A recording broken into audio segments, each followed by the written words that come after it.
me know in the next 30 seconds.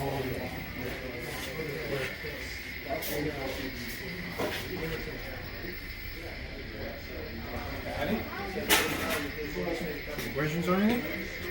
Nope. Not yet. We're in the middle of an op session. That means anything to you? You want to be on my YouTube video? Huh? You want to be on my YouTube video? Just as long as I don't break the camera. Okay. Well, I can see the yard before I find the first one. So you can reference various points if you know where they are. This is the harbor. This is the main yard right behind you. This is the upper track. It branches at that switch tower and goes up here, which is the train they're working right now. And then if you take the lower one, the double track leaves way down there and goes off to simulates the rest of the world. So that's the basic layout. All right, thank you. Thanks.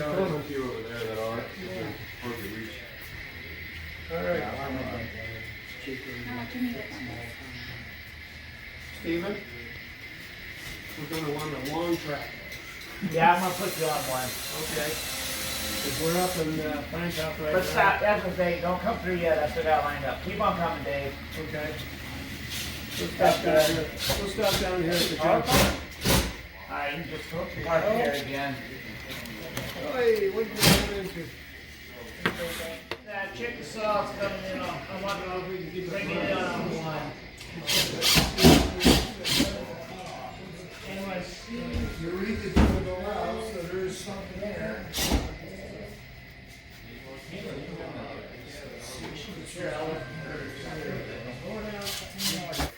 okay. Or at least attempting to.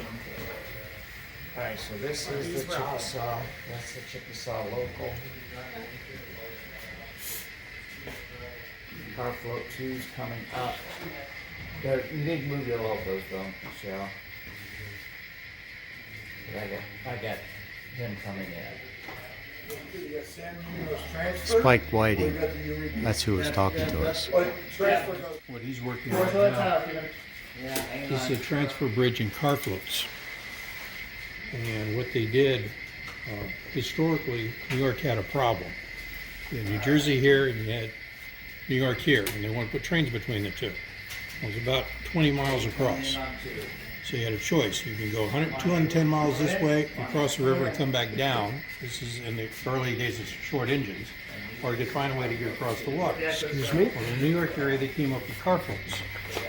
And the last recorded time when that was really good, 1955, before all the highways took over, you had 8,000 of those things crossing that section every day.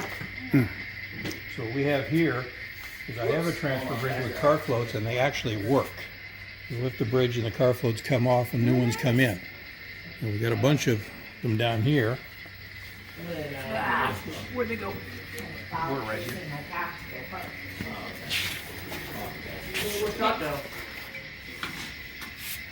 And the key claim to fame to the New York system is the switch is half on the float and half on the dock. It's not complete either way. It gives us maximum capacity to the car float itself. So when the transfer bridge comes down, it completes the switch. The actual switch part is on the transfer bridge, and the separation in the frogs is on the barge.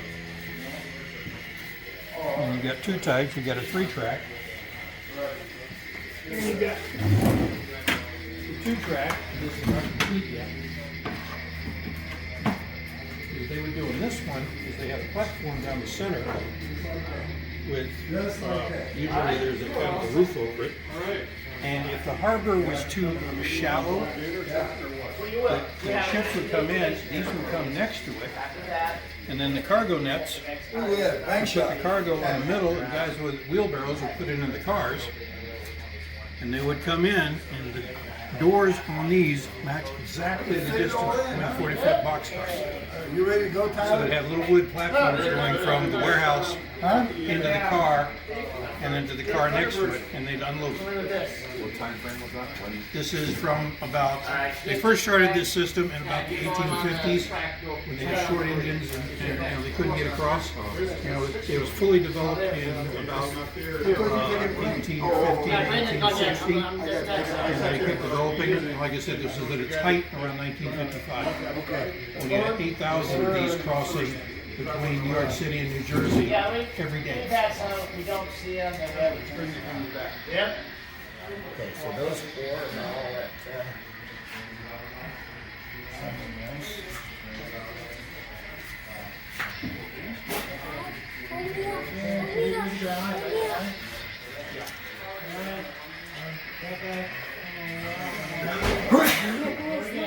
Bless you. That's for remaining over the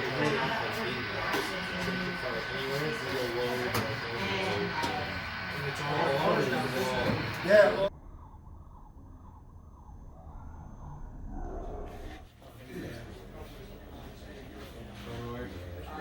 This is the HO layout. I saw this game yesterday.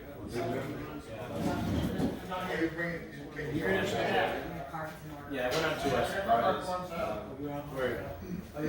Yeah, I'm at, actually, I'm pretty much close to, 103 Grand Avenue. Oh, out there every day. Oh, wow. Yeah, I was out there by like, off like Litchfield and Peoria. So I went down. So my original plan for yesterday, I was just going to go watch the picture. I knew I was missing something. You'd be out there in your vehicle and go, No, I was going to come back. I still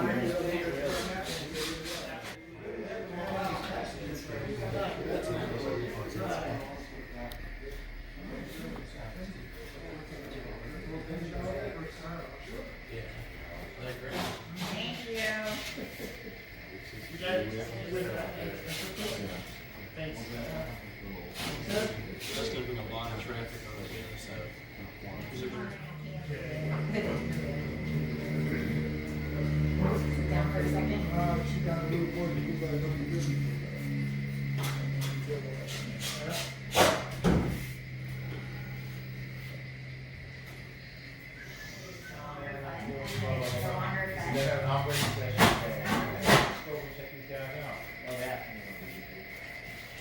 That wouldn't take much.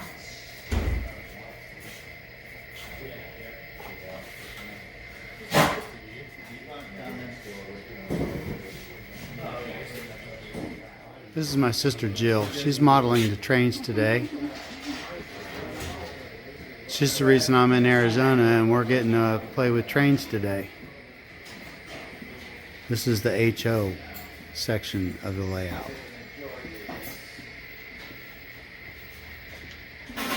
There's a massive layout. But in the late 1800s, or mid 1800s, we had a problem with the Indians, particularly the Apaches. And they had a nasty habit. They'd attack the settlers, and they pulled back to the desert, and as the cavalry followed them, they poisoned the water horse. If you couldn't water your horses, you couldn't follow them. You gotta come through, check this out. Well, America being what it is, with immigrants from all over the world, there were some people in the army at the time who were ex-foreign legionnaires. And they said, why don't we bring some camels in? Because they can go a long way without the water.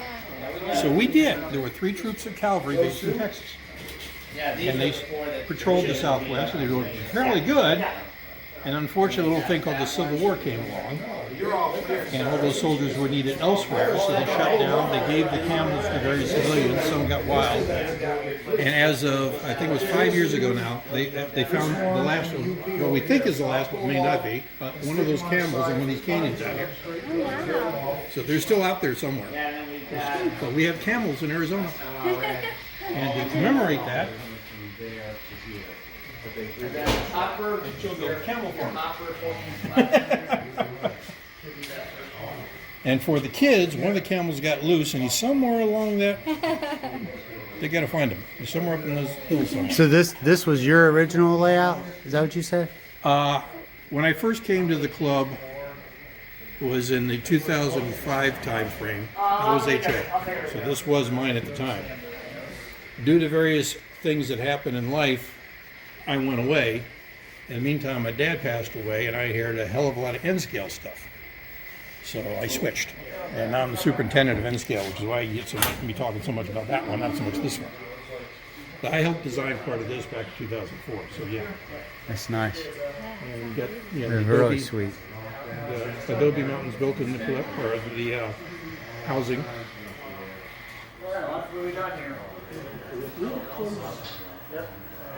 There's our lost gentleman. We found the camel. So the kids have to search the whole thing until they find the camel. They've got camels, I got dinosaurs. I saw the dinosaurs. There's a whole story for them too.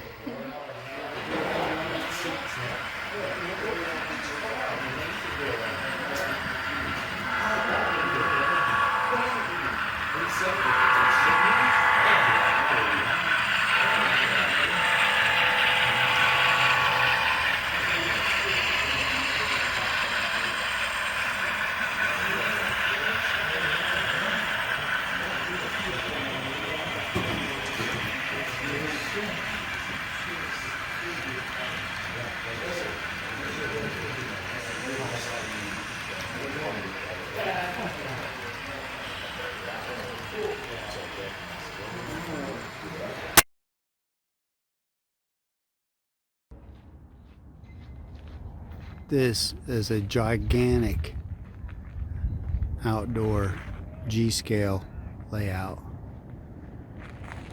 and it is massive. This right here is just half of it, and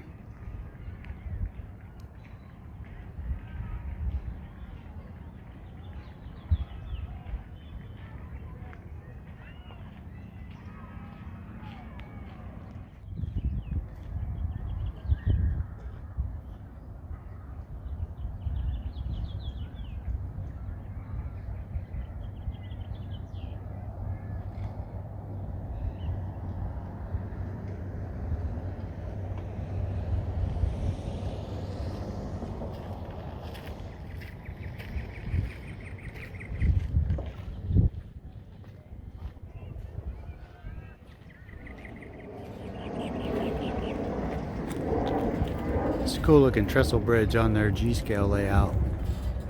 Want to catch that. There's another little trestle bridge over there.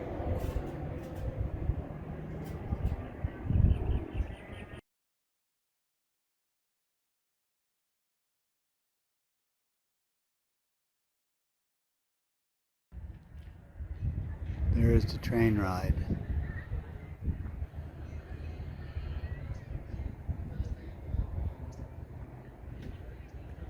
They have quite a bit of track out here.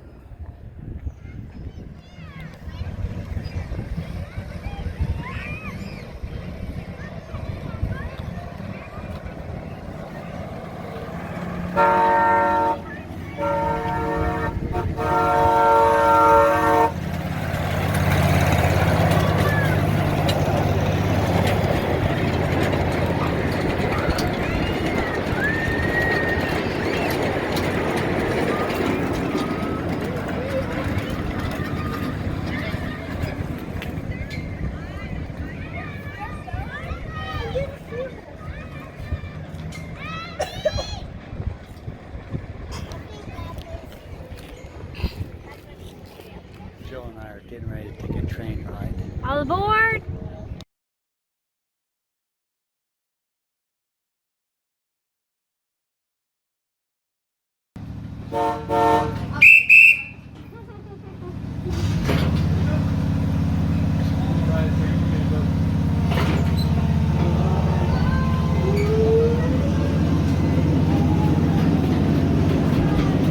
Moving.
you say? I'm not sure.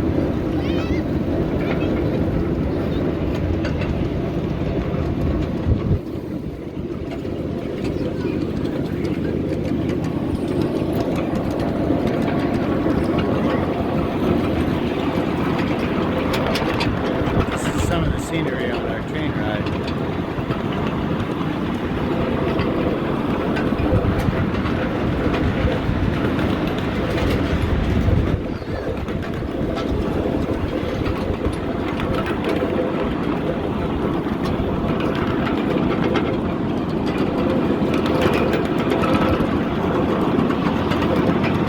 Looks like we're in the engine yard.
I know, man.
That's a cool looking bridge.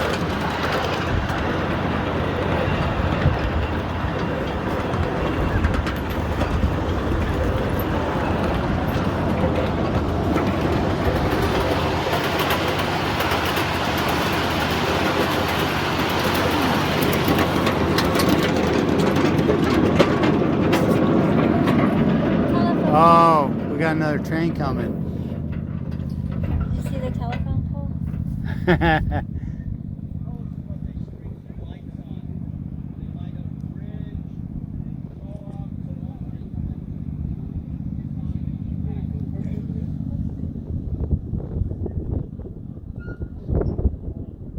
It's not. We're on a siding waiting for this train to pass.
Choo choo. Aboard.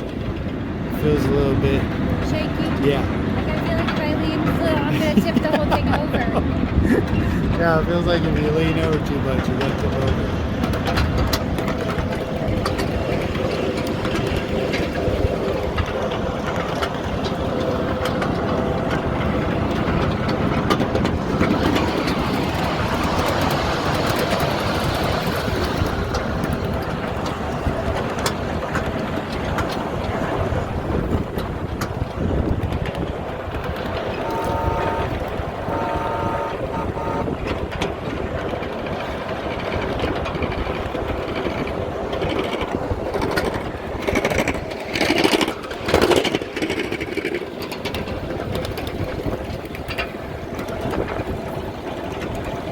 I'm impressed with how much track they got out here. Alright. Yeah. And then let's look at all the track that we didn't go on. Oh, track.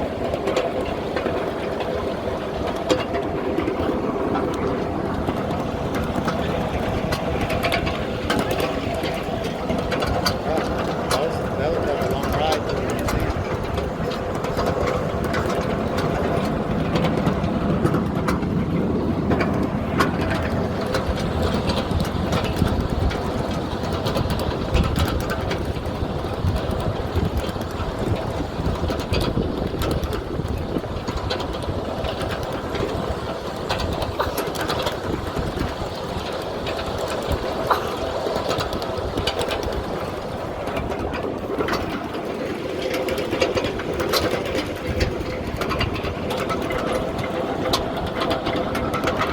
Oh, that light's red.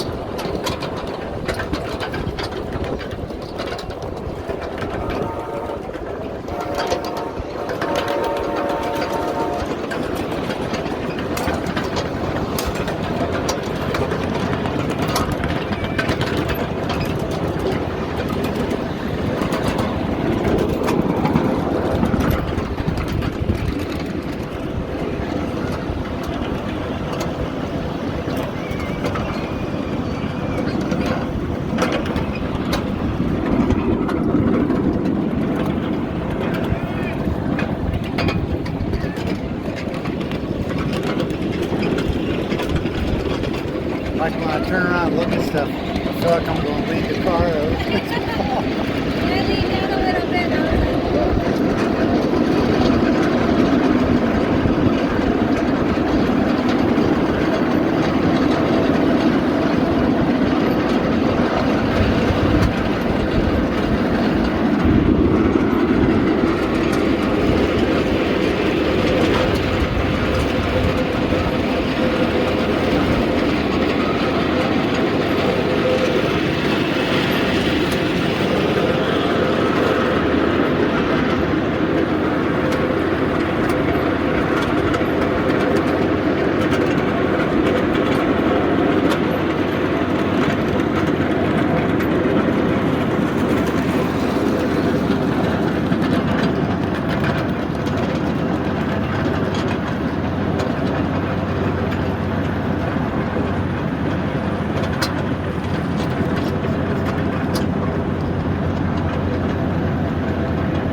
wait for it to come to a complete stop before trying to get off. The engineer will blow the horn once.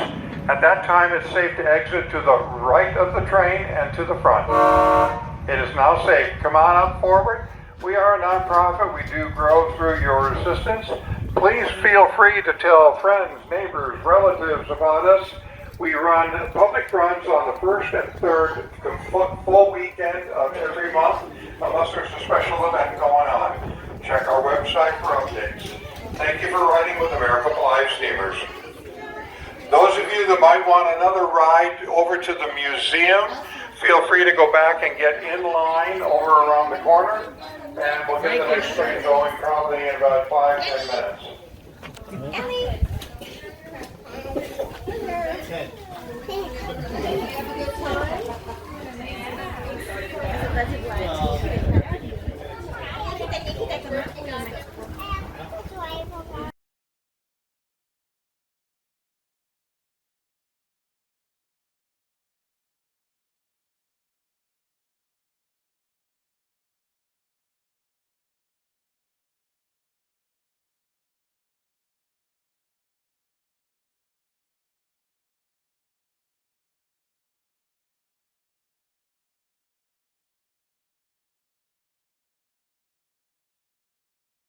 That's a 440 in a much larger scale, about 15 inches between the rails.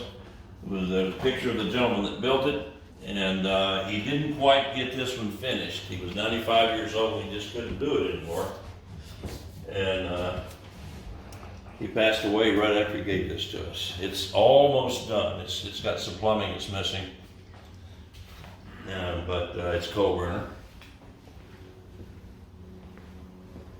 He built number 2. That's pictures of number 2. Now in the 70s, he had it over there somewhere east of San Diego on Interstate 8.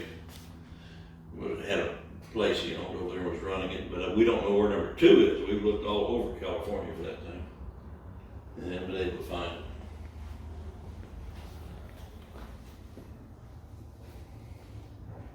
it. And you'll notice it's missing the Johnson bar. Some other stuff in the cab there, he didn't quite done. Impressive, especially for a 95-year-old. Yeah.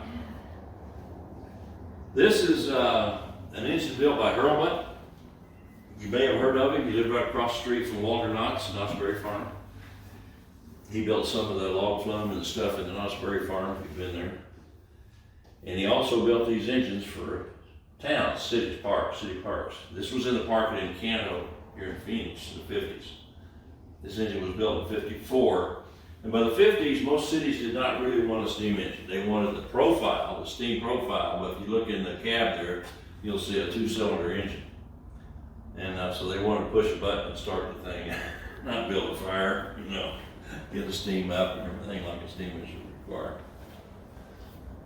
We have a gentleman that grew up in Duluth, Minnesota, and he said that's what the trolleys looked like when he was a kid.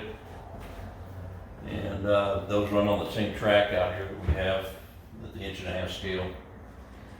We put the seat on that one so you could tell. People couldn't understand how he rode the thing. Well, he had a spud for that boat seat, kickouts for the feet, and a control there, and it was battery operated, obviously. 6 feet right there. Yeah, those come down, your feet go on. So these still run, or? Yeah, they will. We just, like I say, we took the batteries out because we didn't want any weird things to happen. Yeah. Some kid hit the turn the thing on. That's a 1-inch scale, steam engine.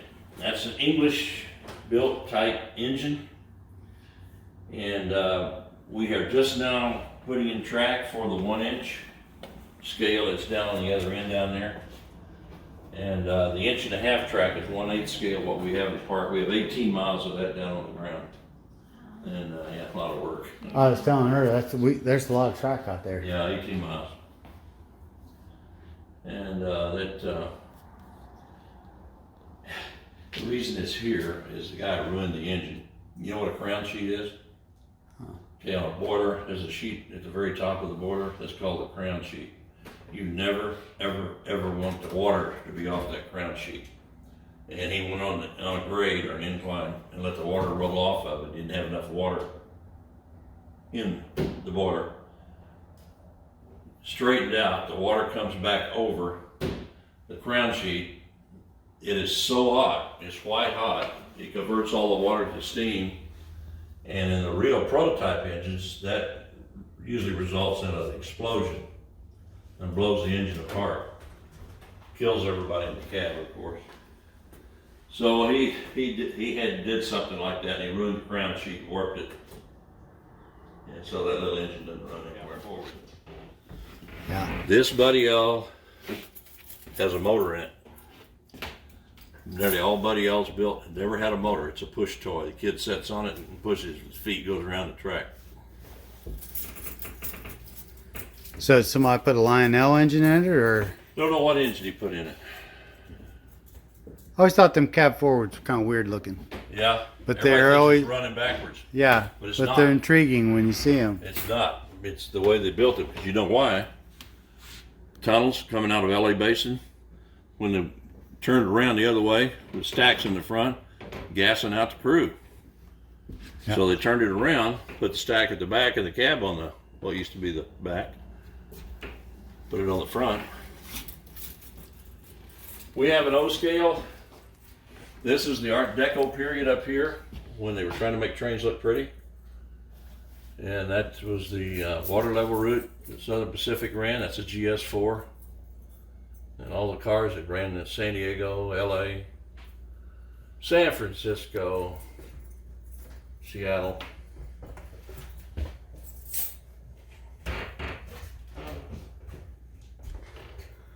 Now I have M10,000 in on Lionel. Oh, do you? Yeah, You ever run it? yeah. Yeah. It's one of the TMCC engines. Yeah. I don't have TMCC. I just have I just run it conventional. Yeah. What year were you born? I was born in '69. Let's see. I should have date nail with your birth year on here. Oh yeah. Right here, '69. 69, there it is. Date nails were used by UP and Santa Fe. UP stopped about World War II for some dumb reason. Santa Fe stayed with it till about 73 or 74 when they quit. And I can remember going to like Lowe's and maybe have surplus ties, landscapers. And once in a while I'd see a date nail on the end of it and I'd say, dang, where's my pliers? You know,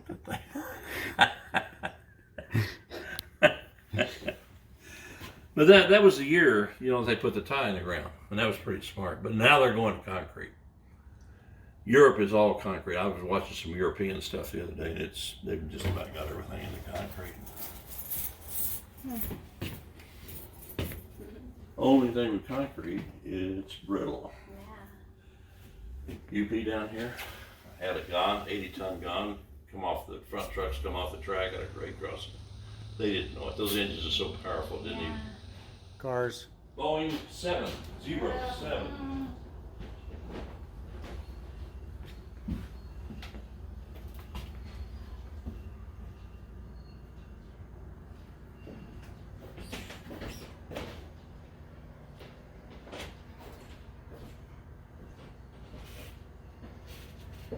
Alright, nothing here.